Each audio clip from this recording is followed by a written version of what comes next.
सांगाल एकंदरीत युतीची चर्चा सुरू आहे नागपूरमध्ये शरद पवार गट कोणासोबत युती करणार आहे कोणासोबत जाणार आहे काय सांगा राष्ट्रवादी काँग्रेस पार्टी शरदचंद्र पवार गट हा काँग्रेस विचारधारेचा पक्ष आहे. त्याच्यामुळे काँग्रेससोबतच त्यांची आघाडी होईल. परंतु महाराष्ट्रामध्ये महाविकास आघाडी इंडिया आघाडी असल्यामुळे तर जे जे पक्ष आहेत त्या पक्षासोबत आमची आघाडी होईल.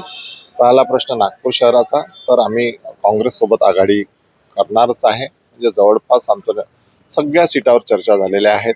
तर त्याच्यामुळे आम्हाला आघाडीमध्ये काही अडचण दिसत नाही. जसं तुम्ही सांगितलं की महाराष्ट्रामध्ये महाविकास आघाडी आहे, एकीकडे शिवसेना मनसेसोबत गेलेली आहे, तर याच्यामध्ये कसं नागपूरचं चित्र कसं राहील? बघा, त्यांनी मुंबईचा उबाटांनी मुंबईमध्ये त्यांनी मनसेसोबत केलेली आहे. परंतु नागपूरमध्ये तसं काही चित्र आहे नाही. आम्ही काँग्रेस हा मोठा पक्ष आहे तर त्याच्यामुळे आम्ही काँग्रेसच्याच सोबत आम्ही आघाडी करणार आहे. परंतु त्याच्यात शिवसेना उभाटा आली तर त्याच्यात त्यांच्या सीट सोडणार आहे आणि ते आमच्या ह्याच्यात नाही आहे. ते काँग्रेस पक्ष सोडेल.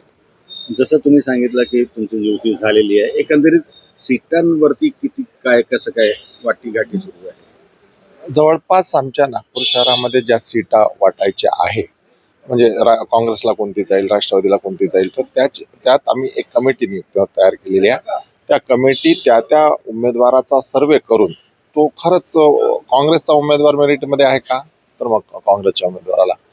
जर राष्ट्रवादी काँग्रेस पार्टीचा उमेदवार मेरिटमध्ये असेल तर तिथून तो काँग्रेसचा उमेदवार बॅक होईल आणि त्याला तिकीट देईल. म्हणून निश्चितच सगळ्यांसोबत एक व्यवस्थित बोलणे करून आम्ही त्या उमेदवारी देणार आहोत. धन्यवाद.